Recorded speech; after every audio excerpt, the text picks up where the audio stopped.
ગોધરાના રહેમતનગર ખાતે સામાજિક સંસ્થાની બિલ્ડિંગનું ઉદ્ઘાટન મુફ્તી હારૂન નડવી નાઓના વરદ હસ્તે કરાવું। દેશમાં રહેતા હિન્દુ મુસ્લિમ સમાજના તમામ મારા ભાઈઓ અને બહેનો તમામ ભાઈ કોમી એકતા સાથે ભાઈચારાથી રહે તેવી હંમેશા અમારી દુઆઓ।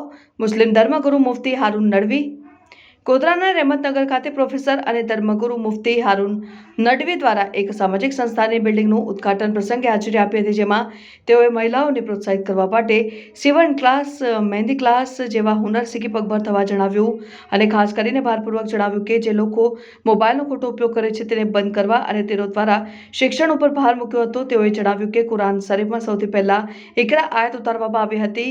ઇકરાનો મતલબ પઢો। તેઓને જણાવ્યું કે ભણેલા માતા પિતા બાળકોને ભણાવી શકે છે અને સારા સંસ્કારો આપી શકે છે। તેમણે જણાવ્યું કે ભણેલો રિક્ષા ડ્રાઈવર હોય તે પણ કોઈ દિવસ નિયમ નહીં તોડે। બીજી તરફ યુવાનોને નશા મુક્ત થવા ઉપર ભારણ મૂક્યું હતું।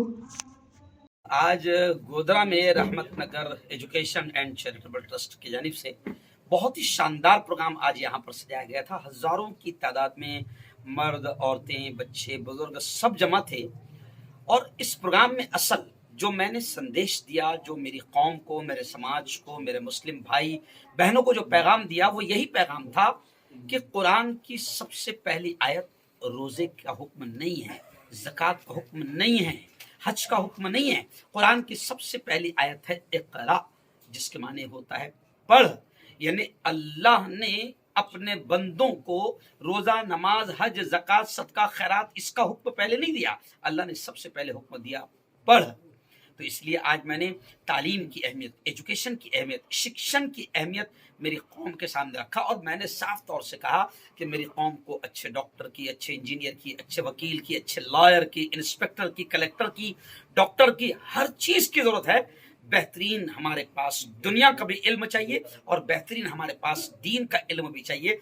दीन और दुनिया दोनों के इल्म की अहमियत को मैंने आज 1 घंटा डिटेल बयान किया और कौम से ये कहा कि जिंदगी मांगो, किसी से ना मोहब्बत मांगो, तख्त मांगो ना कोई ताजो हुकूमत मांगो, झूठी दुनिया है ये, दुनिया की ना शोहरत मांगो, सिर्फ अल्लाह से तुम इल्म की दौलत मांगो। तो मैंने कौम को इल्म, तालीम और एजुकेशन की तरफ आगे बढ़ाते हुए पैगाम दिया कि एक वक्त अगर भूखा रहना पड़े चलेगा, एक वक्त घर में चूल्हा न जले चलेगा, लेकिन अपने बच्चों को अच्छी तालीम दीन की भी दो और दुनिया की भी दो। और समाज को पैगाम दिया कि अच्छे काम करो, सेवा के काम करो, मानव सेवा के काम करो। और ये भी पैगाम दिया हिंदू मुस्लिम एकता का कि हम सब भाई भाई है। रमेश, प्रकाश, कैलाश, गणेश, योगी, मोदी सब मेरे भाई है, क्योंकि हमारा पवित्र कुरान कहता है कि तुम सब एक माँ और एक बाप की औलाद हो।